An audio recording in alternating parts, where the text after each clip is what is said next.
tail just sitting when your camp chair comes out and you're bogged, things have gone terribly wrong.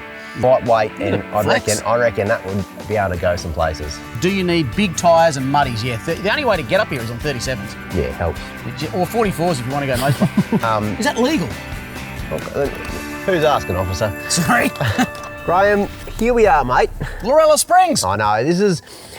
It's one of my favourite places in Australia, without a doubt, and to be halfway on a trip like we are now, we have seen some awesome stuff and we've got so much more to go, and we're right in the thick of it, mate. Just getting here. I know. We've seen floods and famine and... It's been quite the adventure. And the cool news is you'll get to see this whole thing, how it pans out, and you might even get to see some of the big barra I've caught, because already on this trip, I've already made a bit of a dent in the old barra You'd population. be amazed at how much you can get annoyed by one person this soon into a trip. 93 centimetres, mate. Just remember that number, because... 93 centimetres, I yeah. want to fish that one. Anyway, it was a good fish. It was a really good fish. More information about that sort of stuff later on, but I reckon we start talking about all the things about planning a top-end trip. I think so. So when to go, what to take, when what to rigs, go. all that kind of stuff. What should we start with, mate? Well, let's. I think the biggest one that a lot of people want to know is when to go, because really important. There's two distinct seasons that everyone knows about: the wet season, the dry season, and then I'd like to say there's 4 seasons. Yeah, there's cusps. There's the shoulders, and you've got yourself the wet season, which, let's face it, you can't really, if you're a tourist, you can't really get the most out of the top end in the wet season, because a lot of things will be closed down, and it's just too hard to travel, really, because a lot of roads will be shut down because of flooding. Yep. So when can you start going to the top end? Well, Joe has asked, really good question here, what's the best time of year to sort of miss the traffic and the wet season? Okay. Which makes sense. Yep. You don't want it to be super crowded. Yeah, well, I guess in the school holidays around that sort of June, July area, that's going to be probably the prime time, the peak time in the top end. So if you wanted to get away from, hundreds of people at campsites and things like that, some people love that, mind you. Yeah, that's not a negative. Some people love coming up because they're going to see other travellers up here. Especially if you've got kids. People make lifelong friendships and stuff like that. And I see it on the road all the time, because people travel, they end up meeting up with each other and all the stuff. They have, more people around the campfire. It can be a good thing to go in a busy time. Me personally, I like to go before the crowds sort of arrive, but not too early, because if you go up too early, you're going through Hell's Gate or something like that, and the bar's not open yet, and you can't go and get yourself a nice cold beer. There's no one in the campground. Oh, we don't have that open yet. Sorry, that's in a couple of weeks we'll have that. I like to have the place operating, and I find that probably May is probably my pick of the times. I'm going to come back a month. So April? Lorella opens the 1st of March, I believe. That's pretty early. It is early. And up here, 1st of March, the tracks are still being cut through to the popular spots. Yep. And one thing to remember by coming early is all the water holes out here are still flowing. Yeah. You can still swim everywhere. It's still lovely. You come in sort of late July, August, a lot of these are just about gone. It's true, and it comes down to as well whereabouts. Like I reckon Cape York, it's probably, because it's a bit further north, of course. Probably May is a good time, because sometimes you can't, in April you can't even get up because it'll be flooded and stuff like that. So May is probably the good time. The Gulf, I reckon, earlier. Kimberley, what do you reckon about the Kimberley? Again, the Kimberley really is fluctuating when it comes to seasons. You've got to keep an eye on what's going on. You can't always be flexible with your holidays, because you've got to book them months in advance. But again, I'd be saying that May range. Yeah, May's probably good for the Kimberley. Just safe. You're safe in May. Exactly right. You're going to get in. If you're coming up, I'll put another thing out there for timings, and I want to take it back to fishing. I know I was joking about fishing before, but if you're planning your trip around fishing, firstly, don't go with Graham. No, don't go with me. I cannot fish. Little hot tip, but I'd be going on the shoulder seasons. In the most uncomfortable moments of the top end, I'd go about April would be the good time for fishing. When the water's still really warm, the barra's still going. Ideally, it's been a big runoff, and there's still runoff going, and that would be a really prime time to if you're just going for fishing. But keep in mind, it's going to be uncomfortably hot. The crowds won't be there. No, there'll be no one there. It's not so much of a family trip. Not at all. If you're what about the opposite end of the season? Well, September, October. Another great time. The fishing starts to fire up again, I think, in about October. Again, very hot and dry and dusty. Uncomfortable conditions, better the fishing. But when you're taking your family, you want to do a bit of everything. And look, I've caught fish every single month of the year up in the top end. So you can definitely get them. Just probably have to work a little bit harder in the middle of the year. But it's definitely more family orientated. Cooler nights and stuff like that. Exactly. All right, big one people ask us all the time is, what about planning? How hard is it to plan a big trip? Because you're not just going for the weekend up here. Yeah. You're traditionally coming up for at least a month. I think you and I get a little bit complacent because we've done it for so many years. Times, we were about to jump into our 11th Cape York trip this year. Is it 11, is it? 11. We've been to Lorella Springs. This is our 4th time just to Lorella. Yep. I mean, we've gone to the top end a hell of a lot of time. So when I say complacent, that's not the right word. No, that's not the right word. It's probably we don't put as much effort into the planning process. Because we've done it so many times. But it's one of those things to consider. I mean, planning is huge. I mean, if you don't have the right things with you, you're not going to find them up here. No. So being self-sufficient is what it's all about, in my opinion. 100%. Having everything you need and taking the things that you don't need out of the equation, so you're not taking all this extra weight. Because so many people think, oh, heck, I'm going to need all this stuff. Yep. You might be overkill. Especially if you've got other members of the group going with you. You don't need to take 8 chainsaws. No, exactly. Just one will do. One chainsaw between the crew. Yep, that'll do. You know, bring some fishing gear, bring some stuff when you're going to swimming holes. Yep. You're going to be going to swimming holes. Bring your sunscreen. Protect your feet, protect your noggin and stuff from the sun, and also from sandflies and midges. If you can just be comfortable in the top end, you're going to have a much better experience. Let's get some questions, because Jack wants to know, I've always wondered, is it a hard trip to plan, like fuel, campsites, etc.? I'm going to say no. I think the top end's changed a lot in the last decade. When we first started coming up here, even Lorella Springs, for instance, nothing out here. There was you couldn't get unleaded. No. You know, diesel was hard to get depending if you'd gone to town. You used to have them in jerry cans. Yeah, exactly right. Yep. And it was a lot harder back then. These days, there is fuel everywhere. There's a fuel pump here, like an actual fuel pump. There really is. It's expensive, and if you don't plan, you're going to be paying more. So I guess the better planned you are, where you're going to get your fuel and things like that, the more money you can save, which is not a bad thing. And don't forget, all of this information, folks, is available online. You can go to places like Wiki Camps, for example. They tell you absolutely everything about everywhere you're going. What's available there, best times to be there, all that is available online. So you can do all that planning before you even turn key. It's true. And make it go. And another big one, mate, is permits. Permits and permissions. It's not as gnarly as you might think. I think, like with the exception of potentially Arnhem Land, there's not many permits needed for the top end. No. You'll need to book your camping and things like that online, depending on where you're going to go, and try and book early so you're not disappointed. If you want to go to the Punson Bay, for instance, right at the top, and have a pizza up on the beach there and have a cold beer. Yes, Loyalty Beach, beautiful, one of our favourite spots. Book it. Book it ahead so you're guaranteed you got that campsite. Because if you get in there in the middle of July on a hot day at Loyalty, now turn around. There might be 500 other people camping there. Exactly. So booking is essential. These questions really do sort of promote what we've just been saying. We'll go through them all, I think. So Carl wants to know, do you have to really do all the wild tracks to get up here? No. No. Absolutely not. No, but let's take the Telly track, one of the most famous tracks, for example. That's a classic. Yep. And that is a tough track. You can go around the wild stuff, but you can still do the Telly track, still put your car in low range, challenge, water crossings, all that sort of stuff. And have an absolute ball. Speaking of the Telly track, Casey wants to know, is it worth giving Gunshot a crack? Yes and no. Yes and no. Again, it's one of those things. It's ticking that box, though, isn't it? It's ticking the box, but what you were saying too. You've got the kids in the family in the car. You've saved up for 2 years, 3 years to do this trip. Yeah. And then you kook it in Gunshot. Yeah. So and put it this way, the old cheese and kisses with you. I don't think that's not the time. I'd be going down Gunshot. If I was on a boys' trip and stuff like that, maybe another story.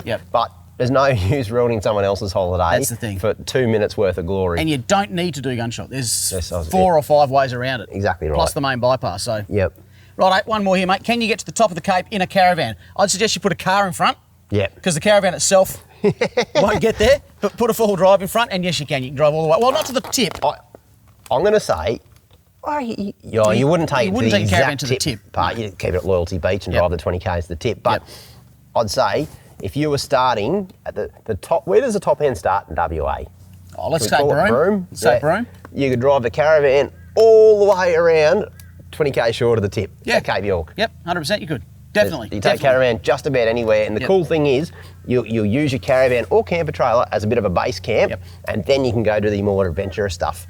So if I was setting up, if I was going to have a caravan or a camper trailer, I'd make sure my car is self-sufficient. Hold that thought. Rigs. That's a big question. I suppose. Rigs. What do you take and what are you doing? I have a very set belief about this now. Yeah. As I go into my second half of my life. Yeah. I am going to put a big caravan behind the Y62. Yep. But the Y62 itself is going to be completely sufficient on its own without the caravan. Great idea. So I can leave the caravan here. Base camp. And I go for a week out there in the middle of nowhere, rooftop tent, swags. I want to do the telly track, but... Telly track, no caravan. Yep. Come back to the caravan, air conditioning, shower, big screen TV. Can I come? Sounds delightful. So that's my ultimate top end, already, heck, all around Australia kind of get up. Yeah. The rig itself is separate to the caravan, but I have this ensemble that allows me to be super comfortable.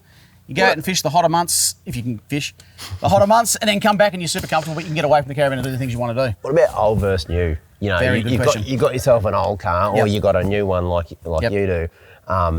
Would you take an old car? 2006, I went around Australia in Shorty, which was an old car still at that time. It was naturally aspirated. I towed a camper trailer and I had 0 mods. No winch, no lockers, no spotlights, nothing. And I went in a full lap of Australia. And you made it. And I made it. Didn't die. You're here to tell us. Yeah, didn't die, nothing. Yeah, it can be done. You do not need anything. So if you want to take an old car, go for it. I think the big thing with, and this goes with new cars as well, but more so with old cars, do your maintenance before you go on a trip. And I mean, go a little bit over and above, even if the wheel bearings aren't scheduled right now, do them. Because you're going to be putting a lot of strain on just about everything. You know, change all your fluids. Just go above and beyond on your maintenance and try and take a bunch of spare parts with the old cars. You're not going to get it up here too. And the same thing with the new cars. Like let's like things like they run serpentine belts. A lot of those ones. You snap a serpentine belt. You don't want to be waiting for 3 days in Bamaga because a week or something like that, and you're paying through the nose to get just one little part. You could have just stuffed down the side of a panel or something in your car. So just your basic things that will get you out of strife. And again, we've seen people that go the opposite end of that, and they've got spare axles bolted to the roof rack. You don't need to go that far. No, you don't. But yeah, just take a few bits and pieces with you. I look at what are the showstoppers on my car. Yeah, that's a good point. So, you know, fan belts and hoses and things like that, they're showstoppers. If you get a drama with a hose or a fan belt, you're done. You're out. Yep. But if I snap a CV, well, I might be out of full drive now. But you're still driving. I can still get to where I need to go to. Yep, for sure. Should we answer some questions here? We'll do all 3 of these. Patrick wants to know, what sort of rig would I need to do it all? I think we just answered that. Pretty much the car you've got with the right maintenance. There you go. Excellent answer. Everyone's got a bit of a thing with gunshot on this one. So Colin wants to know, will an N70 with a 3-inch lift make it down gunshot? The truth of gunshot is, if you can fit, you'll make it down. Yeah, like a Y62 will not go down gunshot because it physically won't fit. A big 200 with bar work will really struggle, as we've seen before. Nah, if you can back out, Ruben. Yeah. Do you want to? Yeah, I'm going to call it. Sorry. But anything, because you don't drive gunshot. You fall down gunshot. And you probably winch the bottom bit. Yeah, so anything. You drove the farm truck down gunshot. Down gunshot. Yeah, so any car will do. Not a problem at all. And again, similar sort of a thing. Fab wants to know, can a troop carrier do all the obstacles? Yes. The answer is yes, but... You've just got to get rid of your dream catcher off the... Exactly right. The 14 surfboards you got on the roof, just leave them at home maybe. Get yourself a winch and you'll be self-sufficient. You don't even need any help then. If you've got a winch, that you might, with a troop carrier, it might be low slung, you might have a big leaf spring, you might just get yourself on a rock or something, just a quick winch might be needed. Yeah, get the girl in the bikini out that's been in there the whole time with you and get some photos on the front so you can Instagram it, and away you go.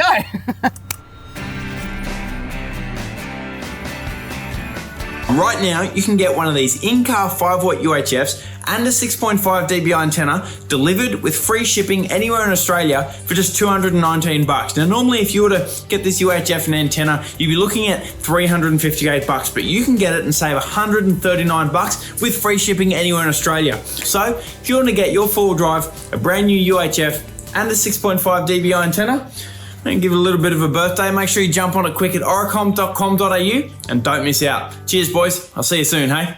Mods, mate, mods. What are we doing?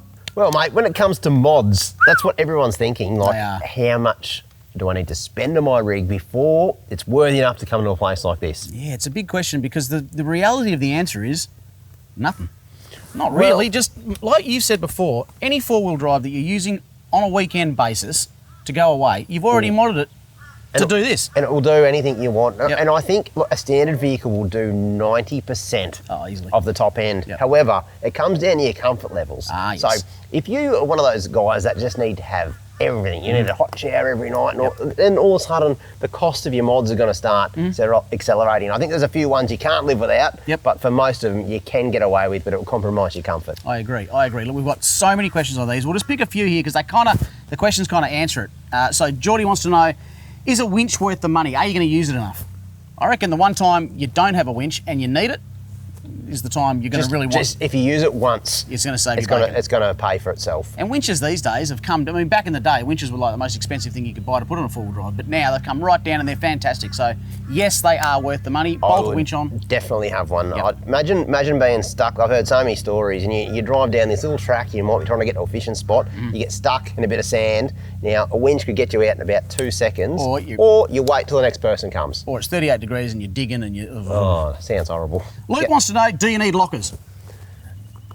You don't need lockers. Definitely not. I think one locker would help if you were going to go to the telly track and things like that. It puts less load on the rest of your car. Yep. And I'm all about mechanical sympathy when I come to the top end because you don't want to be breaking things. Yep. So I'm gonna go with no as well. You do not need lockers up here. I was going to say knockers. It helps. Knockers are always lovely. Yeah. It helps to have a colour. Anyway. Priv. This fella, Troy. What size lift should I get? Lift. Again, if you're using your four-wheel drive on the weekends at home... Again, I'm going to go down to comfort. And it's about comfort. It is. How nice a ride do you want on these tracks? Yep. Stock suspension, I don't think cuts it up here. It's going to fade real quick on the corrugations. Yeah, just some big bore shocks. I don't know why I was holding it like that, but you know what I'm talking about here. Just some big bore shocks. A 2-inch lift is plenty. Yeah, I'm 100% on that as well. That's all you need. And if you're towing, get your suspension right. You know, if it's sagging, it's on the bump stops the whole time. Yeah, figure that out. You end up causing damage down the track, so get your suspension sorted. Going to mess up the order here a bit, mate. But Karen wants to know: do you need big tyres and muddies? Yeah, the only way to get up here is on 37s. Yeah, it helps. Or 44s if you want to go most places. No, you don't. No, all-terrains. They'll do the job. All-terrains, or I think like those aggressive all-terrains these days. Yep. Like I run aggressive all-terrains on my 200. I'd take that everywhere in the top end. Everywhere. In comfort. Imagine having aircon just for once in my life. That'd be nice. You'll have it for the Cape. You're certainly not having it for the second half of this trip. I'm definitely And not. I hear it's warming up. That makes me grin. What's the most used piece of gear when doing the Cape, mate? Like, what's the bit? That's the Earthwalker wants to know. That's a. When you choose the name, the Earthwalker. Yeah, I'll tell you what. My fridge, and I'm not being silly. I'm not having a joke. But my fridge, that is one like, it's one mod con that I probably couldn't do without. Yep. Even when I take the farm truck up, you'll notice. Yeah, I've got a winch on that. And a fridge. I'm going to say the fridge as well, but my awning. Yep. The awning is fantastic for 2 reasons. Stinking hot up here. You're pulling into camp in the afternoon. You want a bit of shade. Yeah. The other thing is, especially up here in the Gulf, you get very dewy nights. It gets very moist at night, and everything that's canvas gets wet. Yeah. You put your swag under your awning. You can pack your swag up first thing in the morning, and it's dry. Yeah. So an awning for me, number one. Well, this one from Adam. It's a good question. Do I need a snorkel? For the Gulf, probably not. What for about the dust? Kimberley, probably not. What about dust though? Yeah, but like if it's a good quality vehicle like a Toyota, they're usually up in the guard anyway, the old intake. Yeah. Yep. I'd say it's not. Look, I recommend every four-wheel drive should have a snorkel, but it's not necessary. Cape York, different story. If you're going to be doing the telly track, lots of river crossings, it is a must-have before you start the telly track, without a doubt. Yep. I'm going to say yes to a snorkel just because it's one of those things, like you say, I think a four-wheel drive needs a snorkel. Yeah. I think it does. It does. I mean, I've got a petrol Y62, I'm putting a snorkel on it. Yeah. So I'm going to say yeah. You definitely Save got a winch money. on that car as well. I'll put a big one, big 13 XP. I think we've covered mods. I The think basics so. of mods are, if you're driving your four-wheel drive on the weekends, you're camping with your mates, you've got everything you need to do the top end. Yeah, and look, I'd be putting my money on the mods that make camping more comfortable. You have comfortable camping when you're up here, you've got some camp lights, you've got a nice place to sleep, you know, you've got a fridge, you have no dramas with your 12 volt, you just set and forget that, you're going to have a great time. I'm going to just add one little caveat to that. Make it sort of quickish too. You know those tents that take, they've got 92 poles, you need a manual that you've got to flick through it. You got to get this table out and it takes 14 minutes to set that up, and then you got to get the chairs out. And that's one way to start an argument. That's one way to start an argument. So yeah, make it quick as well, but I think that's the go. Now, mate, logical that we go to this next little segment here. What to pack? Yeah. What to pack? It's a big question as well, because there's so many things you don't need to take, and I think you've only got so much space in your vehicle, especially if you're taking the tin lids with you. I mean, you're going to quickly go through the space you've got. So it's best to not be, I guess, take all the stuff you don't need. But at the same time, you don't want to forget the stuff you do need, or else you're going to be I think we've put out. We've sort of almost covered it in the sense that, we've talked about spare parts and what you need with regards to those.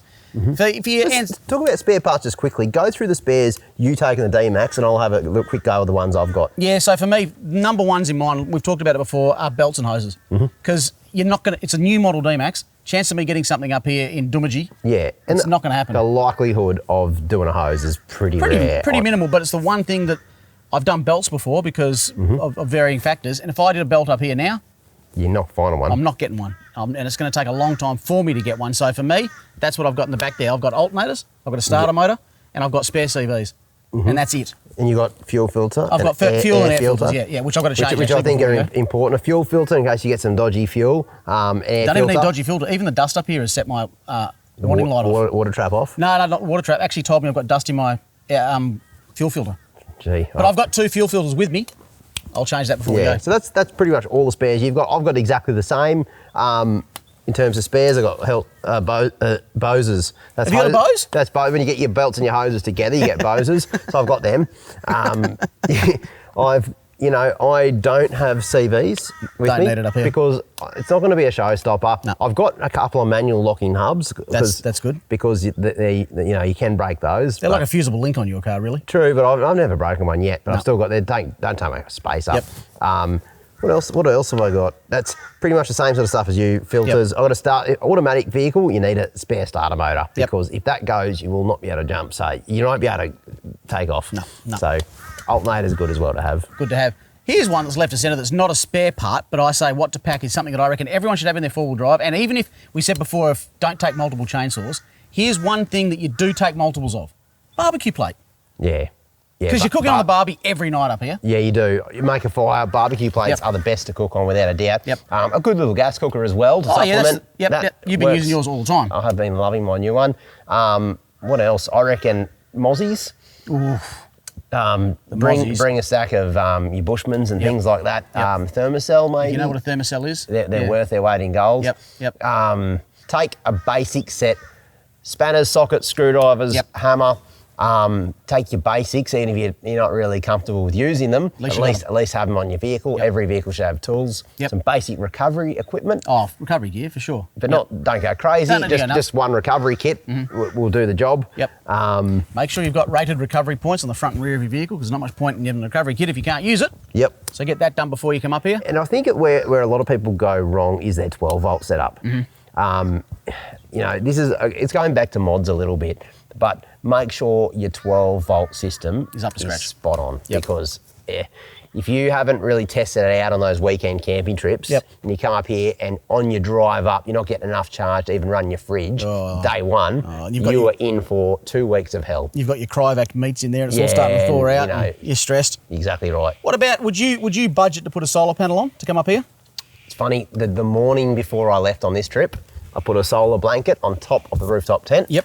And I'm running 100 amp hour lithium, and I wanted to run fridge and a freezer. So 2 fridges. So I knew I was going to be drawing a heck of a lot of power. Plus, I want to put my camp lights on at night time. I don't want to have to worry about it. And because we're filming and we're not driving a long time, it's like when you're on holidays, you're not going to be driving 100 plus kilometres every day. You might want to stay 2 or 3 days in the same spot.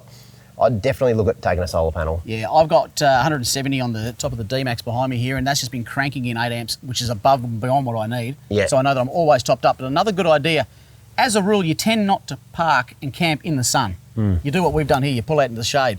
So if you do get yourself a foldable or collapsible or a blanket, just go and spend a bit of money and get a long ando plug. Yeah. So you can run that out into the sun. And you can park up in the shade. It's amazing how much more charge you get in the sun. It makes complete sense. Solar, I know. Who would have thunk it? Yeah, but pure sun you want. Yeah, good quality sun. Yep. How you going, legends? I just wanted to interrupt Beers in the Shed for just 2 seconds because I wanted you guys to see this first. It's the brand new drop from Snatch Clothing. Have a check of this because it's absolutely awesome. Winter camping is here, whether we like it or not, and it really does pay to be a little bit warmer around those campfires this year. Brand new designs. This is one of my personal favorites. I love this one here. Check it out. It's so warm, so comfortable, but more importantly, very, very stylish as well. A brand new camo hoodie. Now, they're going to walk out the door like a cold beer on a hot day. We've got the shorts, we've got everything covered, but I've saved the best of last. I want you to check this one out. This is my personal favorite. This one here is a zip-up hoodie, but more importantly, have a look how warm this is. That's a fleece lining inside. So you know it's going to be super warm around just about any campfire in Australia. But folks, do yourself a favour. Snatch Clothing tends to sell out pretty quick. So if you want to guarantee to get your size, do yourself a favour and jump on the website right now. Random questions we got from a bunch of people, mate. Okay, let's go through a couple of these. Okay, GM79, can you winch... It's a funny question. Can you winch off a giant termite mound? I think we have before. We've done. We have done that. And you just need to spread the load around it, because otherwise you saw them off at the bottom. Yeah, you got to really. They're not really that held into the ground. They're though. not. They're not like an iceberg. Properly stuck. Yeah. But a big winch cable around it rather than just your rope, and yeah, you can do. Mm-hmm. They'll hold a heck of a lot of weight. Liam wants to know how much overall damage to expect. Well, Goes well, none. none. That's the whole plan of anything, isn't it? No, there shouldn't be any damage. I mean, the damage is going to come down to your patience.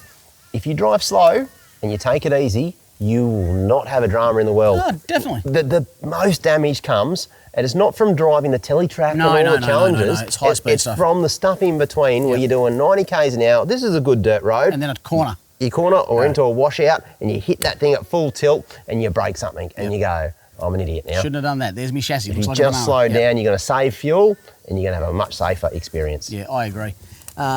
Finlay wants to know, what is the most important thing to pack other than beer?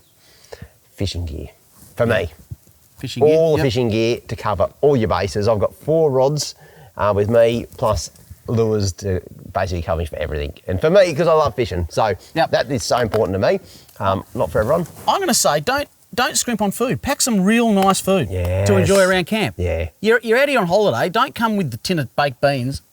Get yourself some nice steaks. Yeah. We had some snaggers last night that Timbo put on the barbie. They were big boys. Yeah. Big fat boys. I thought they're pretty average size, to be honest with you, but...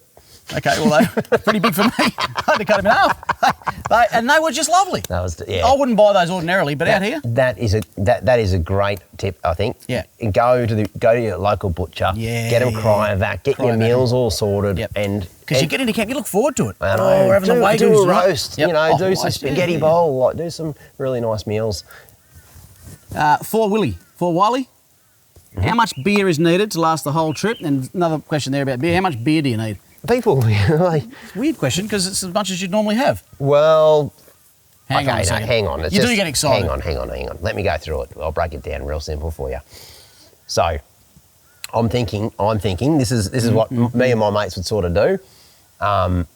You know, at least whatever you think, plus 50%. Oh yeah, because you're gonna. So if you think, I'm carting a day, 50% more. If you think. If you think, because if we're talking big game like that, they're going to be going nuts. True. If they're thinking, no, probably like 3 or 4. Yep, 6-pack. You're going to double that at least, I reckon. Yep. So, and also, you're going to catch something. We all caught it this trip. First night fever. You're going to get first night fever. It's well proven. Yeah, you get out with your mates on night one, and all of a sudden you've gone through half your supplies for the next 2 weeks. The next night you won't touch anything, trust me. But the first night fever, yeah. So budget on, what you said, plus... have a little bit more, except if you're going to places which are dry communities. Oh, yeah, of course. Then you've got a whole stack. It might prevent you from going to some spots, but take more than needed. 100%. I think we've gone through everything there, mate. Just one thing on beer. Sorry, it's a passionate topic of mine. Don't bring glass bottles. Bring cans. Oh, yeah. Glass bottles do not belong in the bush. Yep. Simple as that. Bring cans and crush them up when you put them away, because it keeps your rubbish down nice and tight. Yeah, really good tip. Don't chuck them in your campfire. No, they don't burn. Of course they don't. They're there forever. It's a proven fact. If you've still got a question, put it in the comments down below. We'll try and get to it. We get a lot of comments on these shows, but we'll try and get to it. Or maybe you've got a hot tip for everyone. Oh, that'd be great. So chuck that in the comments as well, because everyone reads the comments. So chuck that in there. And do us a favour as well, a bit of a roll call. I want in the comments below, let us know where you're going this year. Oh yeah. If you're on a Cape trip, or you're doing this, or you're doing that, roll call, let us know where you're going this year.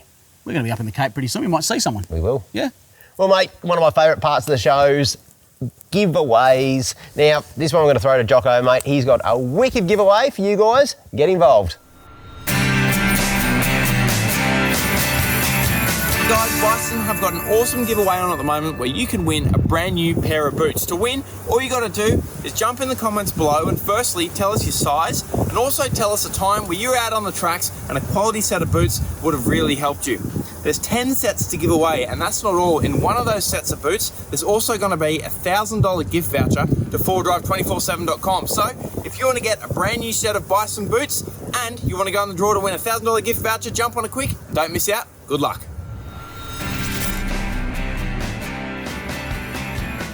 Righto, mate.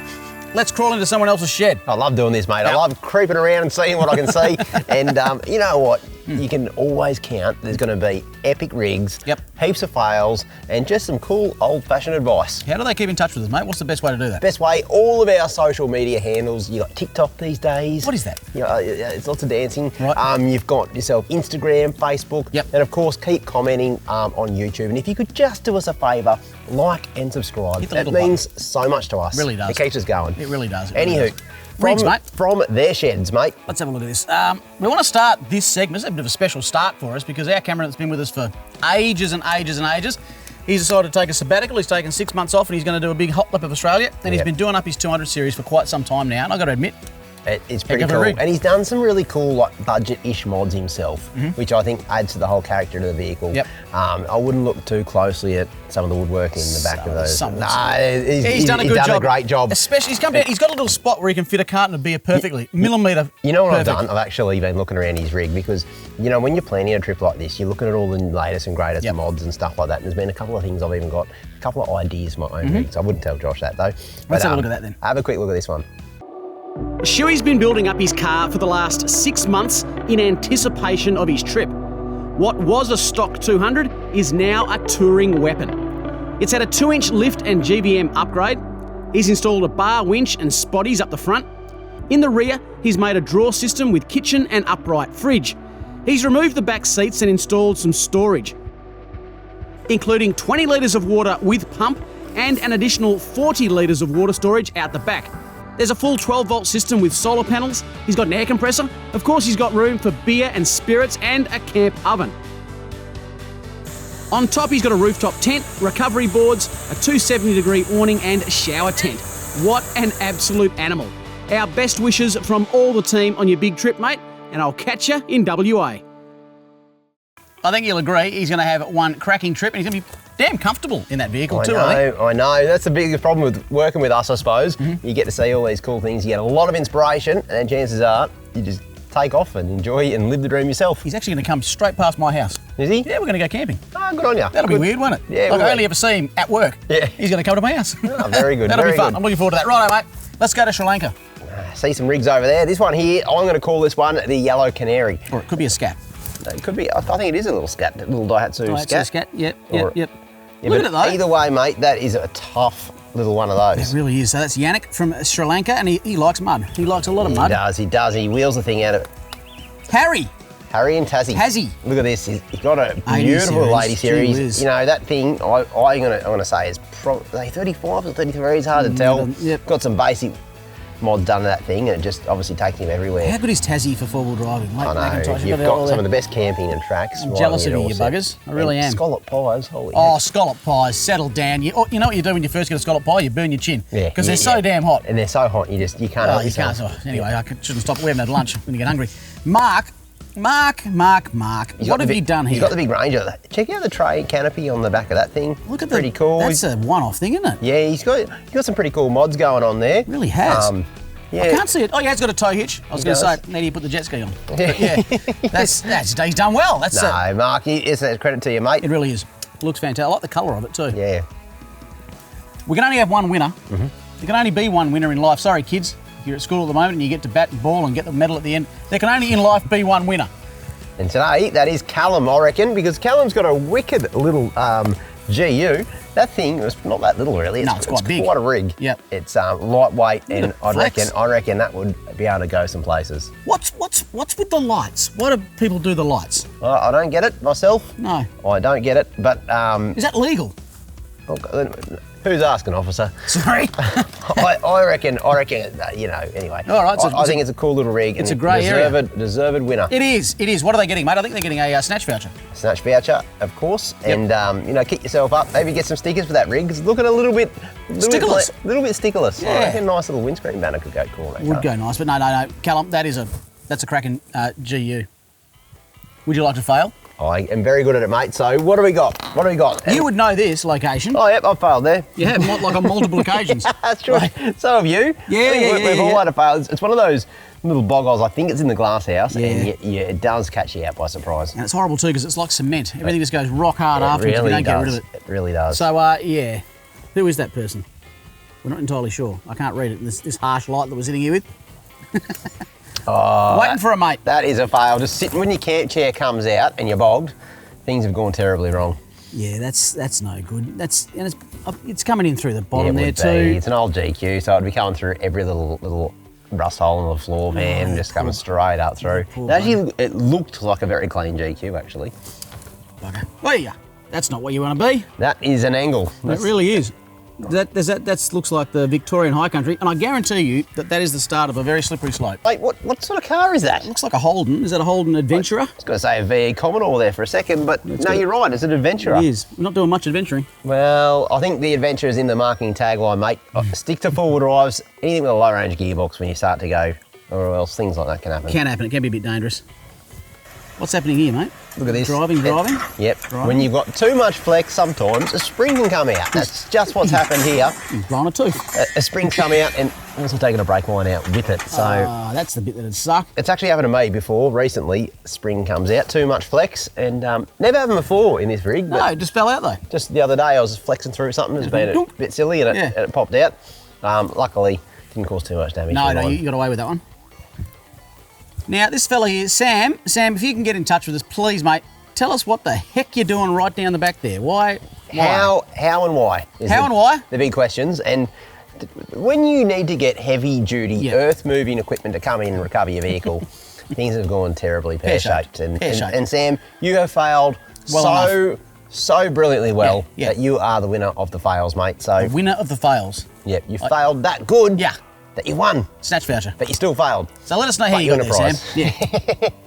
Righto, mate, what do you do if you want to be on rigs or fails? What's the best way to do it? Very easy, mate. The best thing is to chuck something up on TikTok. We're getting a lot on TikTok these days, a lot on Instagram, and use the handle hashtag full drive 24/7 rigs if you want to show your rigs. Yep. Or full drive 24/7 fails. And Exactly. Use that hashtag when you post something up. We'll find it and bang, you can be famous for all the wrong reasons. All the right reasons. You might have a sick rig. You might do. Exactly. Now, look, we've still got another week or two up here in Lorella. And of course, these episodes are coming out really soon. The first one we've done and dusted. I'm not going to give anything away, but it was an absolute ball terror, a cracker, as they might say. Yep. Keep a lookout because these are going to be next level. It really is. Anytime we come to Lorella Springs, it's always epic. I know that for sure. Keep an eye on this one. We're about to go across to Cape York later on, so we've got a whole bunch of top end stuff coming up very soon.